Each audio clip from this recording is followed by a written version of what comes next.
آج تک آپ نے ایک نشہ سنا شراب کا، آج سنو امام 5 نشوں کی بات کرتے ہیں۔ فرمائیے 5 نشے انسان کی عقل کو زائل کرتے ہیں، اور اگر کسی کے اندر یہ 5 نشے آئیں وہ کمزور دماغ والا ہے، اور کمزور دماغ والا کبھی علی والا نہیں ہو سکتا۔ علی والے سے مراد کبھی بھی صراط مستقیم پہ نہیں چل سکتا۔ پہلا نشہ سکر المال، مال کا نشہ۔ فرماتے یہ نشہ ان الانسان لیطغی، یہ انسان طغیان کرتا ہے کب؟ جب استغنا، جب یہ غنی ہو جاتا ہے، جب یہ مال کے پیچھے جاتا ہے۔ مال کمانا گناہ نہیں ہے، لیکن مال کے نشے میں گرفتار ہو جانا یہ بڑا گناہ ہے۔ ابن سعد جب مال کے نشے میں آیا تو قاتل حسین بنا، ورنہ جناب سلیمان بھی بڑے مالدار تھے، لیکن ان پر مال کا نشہ۔ مال کا نشہ کب چڑھتا ہے؟ جب انسان طغیان کرتا ہے۔ طغیان کب کرتا ہے؟ جب اس مال کو اپنا سمجھنے لگتا ہے۔ ثعلبہ رسول کا صحابی ہے، دعا کی، دعائے رسول سے امیر بنا۔ جب نبی نے زکوٰۃ کا کہا منکر زکوٰۃ بن گیا کہ جب مال میرا ہے تو زکوٰۃ میں کیوں دوں؟ 8 امام کے پاس شیعہ ملنے اور کہنے لگے مولا ہمیں رخصت چاہیے۔ کون سی رخصت مولا؟ خمس سے رخصت چاہیے۔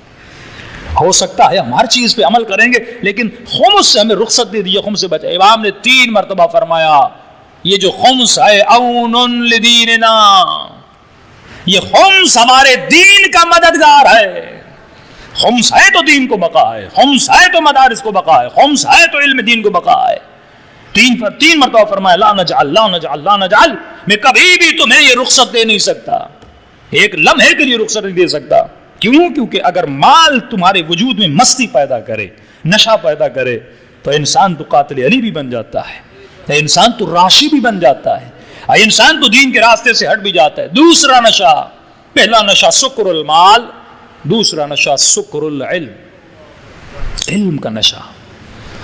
کبھی کبھی میں بہت بڑا ڈاکٹر ہوں، مجھ سے بڑا کوئی انجینئر نہیں، مجھ سے بڑا کوئی نوح خان نہیں، مجھ سے بڑا کوئی خطیب نہیں۔ جب علم کا نشہ چڑھتا ہے، خوارج کیوں بنے؟ علم کے نشے کی وجہ سے۔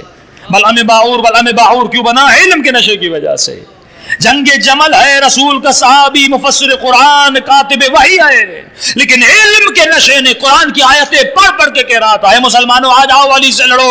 اگر صوم ہے تو صوم تمہارے لیے ام المومنین عائشہ ہے، تمہاری نماز ام المومنین عائشہ ہے، تمہارا حج ام المومنین۔ قرآن کی آیتیں پڑھ پڑھ کے دلیلیں دے کر لوگوں کو خلیفۃ اللہ سے لڑا رہا تھا، کیونکہ علم تھا، اس علم کو مس یوز کر رہا تھا۔ آج بڑے بڑے عالم ممبر پہ آتے اور اپنے علم کو مس یوز کرتے ہیں۔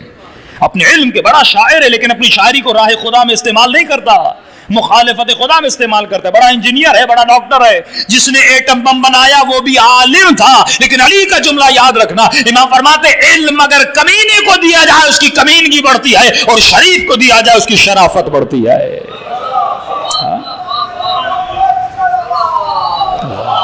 صلی اللہ محمد۔ علم کا نشہ، مال کا نشہ۔ تیسرا نشہ سکر القدرہ، قدرت کا نشہ، پاور کا نشہ۔ ضیاء الحق کو پاور کا نشہ تھا، کون گرا سکتا ہے میری حکومت کو؟ میں جنرل ہوں، میں کرنل ہوں، جس کو ماروں میری مرضی ہے، جس کو پھانسی کے پھندے پہ چاڑوں میری مرضی ہے۔ لیکن مال کا، قدرت کا نشہ اللہ نے کیسے اتارا؟ جنازہ تک نہیں ملا۔ یہ ویلیو ہے قدرت کے نشے میں۔ سلیمان نے دعا کی خدایا مجھے سب سے بڑی حکومت دے، کسی نبی کو اتنی بڑی حکومت نہیں ملی، ہواؤں پر، جنوں پر، پرندوں پر، چرندوں پر، لیکن حکومت تھی پر حکومت کا نشہ نہیں تھا۔ حاکم بن پر حاکم کے نشے میں نہ۔ جتنے بھی حکماء اسلام گزرے، یزید کا نشہ کون سا؟ حکومت کا نشہ، قدرت کا نشہ۔ زینب کو مخاطب کر کے کہہ رہا ہے الیاذ باللہ، الیاذ باللہ، کہ رب نے تجھے مارا، اللہ نے تیرے بھائی کو مارا۔ یہ قدرت کا نشہ تھا کہ نماز رسول کے لاشوں کو پامال کیا جا رہا ہے، مجھے قدرت ہے، یہ لاشا زمین پہ پڑا ہے۔ یہ قدرت کا نشہ تھا جس نے سید سجاد کے ہاتھوں میں رسیاں باندھی، یہ قدرت کا نشہ تھا جس نے علی کے ہاتھوں میں رسیاں باندھی، یہ قدرت کا نشہ تھا جس نے سیدہ زہرا کے گھر پر دروازے کو آگ لگا دی، یہ قدرت کا نشہ ہے۔ اور جب علی حکومت پر پہنچے، تمہیں کہیں پہ یہ نشہ نظر آتا ہے کہ کہیں مجھے کسی بھی صورت میں جیتنا ہے، مجھے کسی بھی صورت میں اس کو شکست دینی ہے؟ نہیں، امام فرماتے مچھر کے برابر یہ حکومت علی کے سامنے کچھ بھی نہیں، کیونکہ علی قدرت کے نشے میں نہیں ہے، علی عبادت کے نشے میں ہے۔ العقل معبد برحمان، تو قدرت کے نشے سے بچو۔ چوتھا نشہ سکر الشباب، خطرناک نشہ ہے، جوانی کا نشہ۔ امام فرماتے قرآن میں آیت ہے اللہ تمہیں دو چیزوں کا سوال کرے گا، حیات الدنیا، پوری زندگی کی حیات کا سوال، اور تجھ سے جوانی کا سوال کرے گا، یعنی پوری زندگی ایک طرف، تمہاری جوانی ایک طرف۔ اے جوان، جب تو جوان ہوتا ہے تمہاری ہر چیز اپنے اعلیٰ مقام پہ ہوتی ہے، تم فل پاور میں ہوتے ہو، تمہارا ذہن تیز سے تیز کام کرتا ہے، بدن میں طاقت ہوتی ہے، اللہ حسن دیتا ہے، جوانی میں طاقت دیتا ہے، پاور دیتا ہے، تجھے نکھار دیتا ہے۔ لیکن سوال یہ ہے کہ تو جوانی کو استعمال کہاں کرتا ہے؟ لا تمشی فی الارض مرحا، اے انسان زمین پہ چلا کر کے نہ چلا کر، جوانی کے نشے میں خود کو تباہ نہ کیا کر، اپنی جوانیوں کو عبادت الہی میں صرف کیا کر، اپنی جوانی کو خدمت امام زمانہ میں صرف کیا کر۔ اے خاتون، اپنی جوانی کو گلیوں اور بازاروں میں صرف نہ کیا کر، اپنی جوانی کو خدمت سیدہ زینب میں صرف کیا کر۔ جوانی طاقت ہے، طاقت ہے، خدمت کر سکتے ہو، تبلیغ کر سکتے ہو، دین کے کام کو پھیلا سکتے ہو، رزق حلال کی تلاش میں جا سکتے ہو، اپنی ماں باپ کی خدمت کر سکتے ہو، یونیورسٹی میں جا کے بہترین اسٹڈی کر سکتے ہو۔ کیوں اپنی جوانی کو ٹی وی پر، گانوں پر، گھومنے پہ ضائع کرتے ہو؟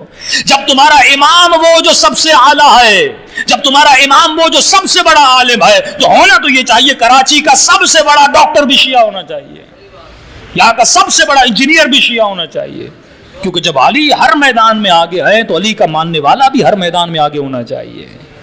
ہاں، یہ جوانی ہے، شکر جوانی میں مت آنا، یہ سمجھنا میں جوان ہوں مجھے تو موت نہیں آنی، میں جوان ہوں مجھے کون روکے گا۔ کبھی جوانی میں باپ پہ ہاتھ اٹھاتا ہے، کبھی جوانی میں ماں کو گالیاں دیتا ہے، کبھی جوانی میں بہن کو مارتا ہے، کبھی زور بازو سے بیوی پہ ظلم کرتا ہے، تو جوانی کے نشے میں نہیں آنا۔ اگر تجھے جوان دیکھنا ہے تو حسن و حسین کی جوانی دیکھو، اگر تجھے جوانی دیکھنی ہے علی اکبر کی جوانی دیکھو۔ یہ جوانی جو قاسم کی جوانی کہاں پہ صرف ہو رہی ہے؟ عجیب جملہ فرما، موت تو آنی ہی آنی ہے، مجھے مرنا تو مرنا ہے، لیکن مجھے بہترین بیسٹ وے میں موت آئے۔ اور اکبر نے کہا بہترین موت شہادت کی موت ہے۔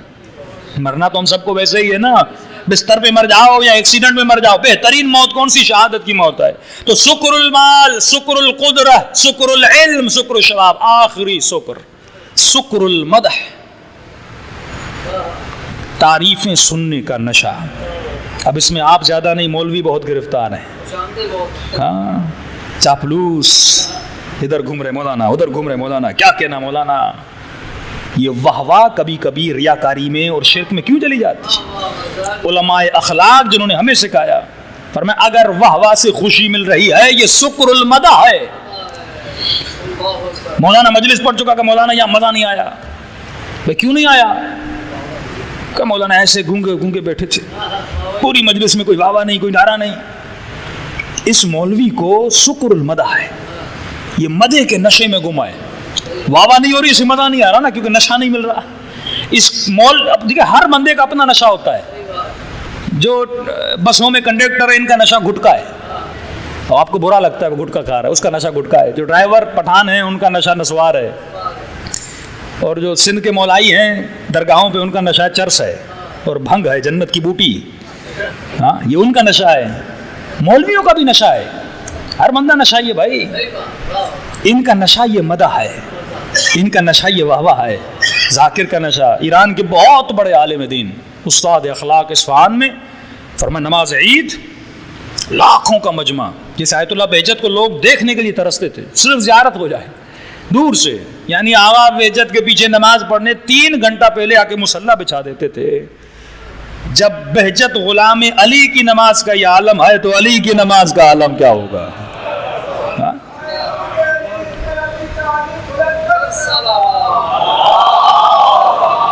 صلی اللہ محمد۔ واقعاً اس بندے نے خود کو اہل بیت کے تہذیب میں کیسا ڈھال دیا کہ اس کے چہرے کو دیکھ کر بندہ ترس رہا ہے، اس کی نماز کے لیے بندہ ترسے۔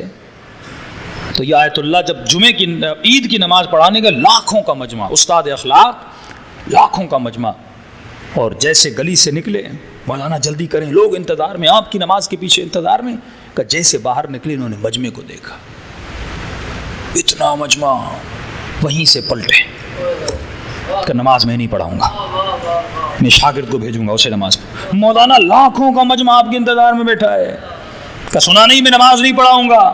شاگرد کو بھیج دیا, لوگ پریشان, نماز کیوں نہیں پڑھائی؟ جب افراد خاص نے پوچھا قبلہ اتنا مجمع آپ کے انتظار میں, کوئی اور مولانا ہوتا وہ دوڑتا ہوا پاؤں سے جاتا. مجموع کے بھکاری کہا آپ کیوں نہیں گئے؟ کہ جب میں نے مجمع کو دیکھا میرے نفس نے کہا یہ سارا مجمع تیرے لیے آیا ہے. اگر اس وقت میں نماز پڑھاتا یہ ریاکاری میں بدل جاتی, یہ نماز اللہ کے لیے نہیں ہوتی. تو سکر المدح ہے, معصوم کا فرمان ہے جب کوئی تمہاری تعریف کرنے آئے اسے خاموش کرا تھا.